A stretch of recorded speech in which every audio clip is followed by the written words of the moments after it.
For thousands of years, mankind believed that natural disasters like volcanic eruptions or famines could be stopped or be prevented by giving a sacrifice. The bigger the disaster, the greater the sacrifice, and the greatest sacrifice that could be made had always been human life. Thankfully, these human sacrifices had already died out by the time of the Dark Ages. That was until a man by the name of Herbert Mullin decided that he needed to murder people to prevent another great earthquake in San Francisco. Let's talk about it. Herbert Mullin was born on the 18th of April, 1947, in Salinas, California. His birthday marked the anniversary of the Great Earthquake of San Francisco in 1906, which destroyed 80% of the town and killed over 3,000 people. This coincidence would later greatly help to feed Mullin's delusions. Mullin's upbringing was normal. His father, a World War II veteran, was described as stern but not abusive. Shortly before his 5th birthday, the family had moved to San Francisco. Compared to other serial killers we talked about, Mullin was very popular in school and had quite a lot of friends. His high school even voted him most likely to succeed. What none of his friends knew at the time was that the young boy was struggling with paranoid schizophrenia. This disorder would be made a lot worse by a tragedy that befell a teenager after he graduated. In 1965, only a few weeks after Mullin graduated from San Lorenzo Valley High School, one of his closest friends, Dean Richardson, passed away in a car accident. This event devastated Mullin so much that he turned half of his bedroom into a shrine, dedicated to his friend. This loss also made the young man develop an obsession with the idea of reincarnation. As I said, this tragedy made Mullin's schizophrenia a lot worse, and in 1969 he was admitted to a mental hospital for the first time, an event that would repeat itself over and over again for the next few years. It's important to note that it was Mullin himself who asked his parents to admit him, so at this point he was still very aware that something wasn't right with him, and that he needed help.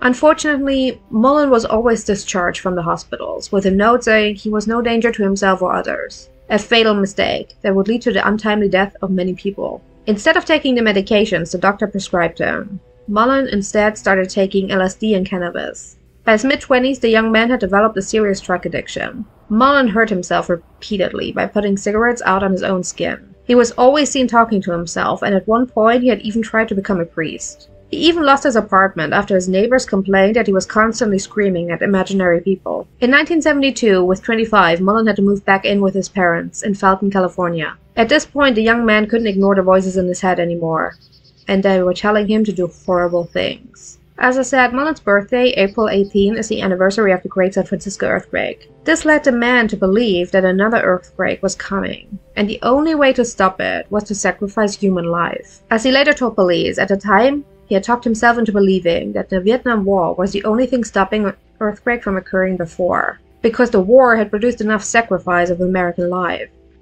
But by 1972, the war was dwindling down, at least from the American side. So not enough Americans died to satisfy whatever entity he believed would stop the earthquakes. He also later said that it was his father who telepathically told him to take lives. Of course, there's no proof that his father ever made any mentions of killing people to his son. On October 13, 1972, Mullin killed his first victim. Lawrence White, only known as Whitey by his friends, was a 55-year-old homeless man. The paths of the two men crossed while White was walking along a secluded road along the woods. Sadly enough, White was trying to help Mullin, who had pretended to have car trouble. The two agreed that Mullin would give the homeless man a ride if he helped him. While White was looking under the hood of Mullin's 1958 Chevy station wagon, the latter snuck up behind the 55-year-old and beat him on the head with a baseball bat. He then dragged White's body into the woods, where his body was found the next day.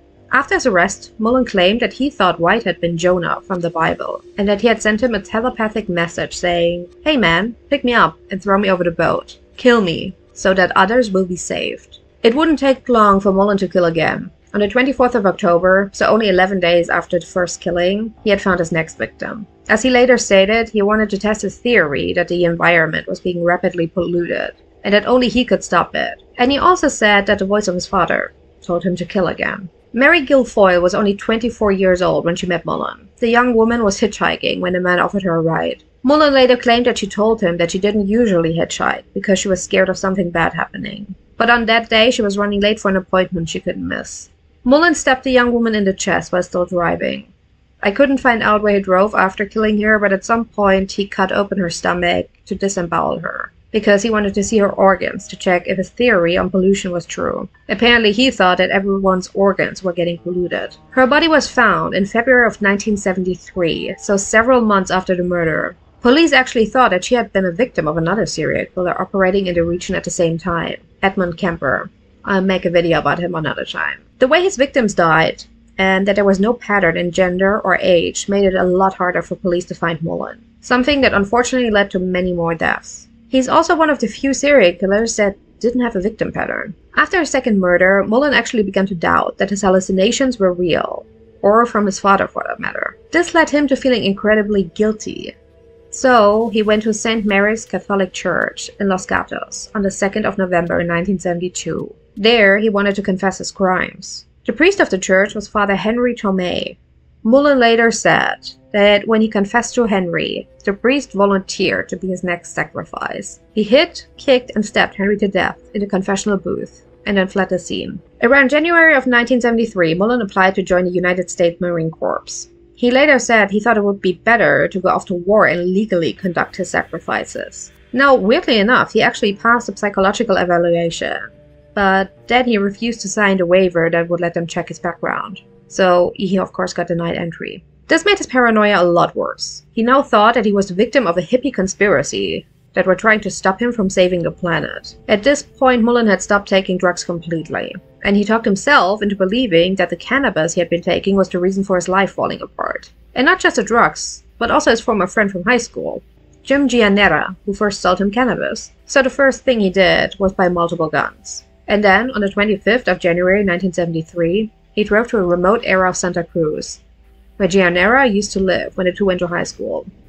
But someone else now lived in that house, a woman by the name of Kathleen Francis. And unfortunately, she directed him to Gianera's new address, just down the road. There, Mullin first confronted Gianera and asked him why he sold him the drugs. Whatever answer his former friend gave him clearly didn't satisfy him or calm him down, because he shot him. Gianera, gravely injured, then tried to crawl to the bathroom of the house to warn his wife and tell her to lock herself in.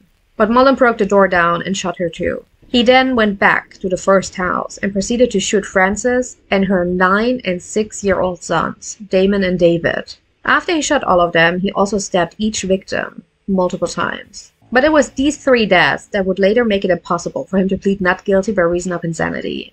As the prosecution pointed out, he was clearly sane enough to know he had to get rid of the woman that could recognize him. Kathy's husband, who wasn't at home at the time, was a police-known drug dealer. So the police assumed it was some sort of drug-related revenge crime. They didn't make any connection to the priest or the 2 hitchhikers at first. Only a month after this horrific killing spree, Mullin went hiking in the Santa Cruz State Park. It was February the 10th, 1973, when he came across a group of 4 teenage boys that were camping illegally in the park. Mullin pretended to be a park ranger, and he ordered them to leave because they were, and I quote, polluting the forest. But the 4 didn't care and tried to get him to leave, which he actually did. Sadly, he returned the next day and shot all 4 of them dead. Robert Spector, 18, Brian Card, 19, David Oliker, 18, and only 15-year-old Mark Tribalis. Mullin also robbed them of their rifle and $20. Mullin committed his last killing before the bodies of the boys had even been found.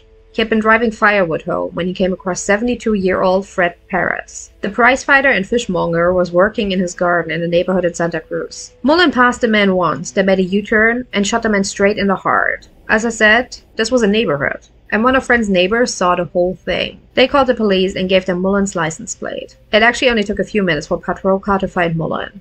As the report later stated, the man was completely calm and docile during his arrest. Next to him on the seat was the rifle that killed his former high school friend. In 4 months, Mullin had killed 13 people. It's safe to say that if the neighbor wouldn't have seen him that day, he would have killed many more. The police were of course criticized for not stopping him sooner, but as I said before, Mullin had no pattern. He killed everyone, from children to senior citizens. He killed men and women, and he even used different weapons. And to make it even worse, he was operating alongside another serial killer, Edmund Kemper. Mullin was only charged with 10 of the 13 killings, and while the defense tried to plead not guilty by reason of insanity, in the end it was Kathy and her kids that put him behind bars. The only reason she had to die was not to leave a witness. He was convicted of 10 murders. He died in prison in 2022. I mentioned Edmund Kemper before. The two actually were in cells next to each other for a while. But Kemper later told reporters that he didn't like Mullin because he would constantly sing. To get him to stop, he would either throw water at him, or if he stopped, he would feed him peanuts. Kemper also said that Mullin had no good reason for his killings, unlike him. But we'll get to Kemper in another video. By the way, There were no earthquakes while Mullin committed his crimes. But the first one came back only a few weeks after his arrest. Let me know what you think down below. Don't forget to like and to subscribe, and I hope to see you again in my next video.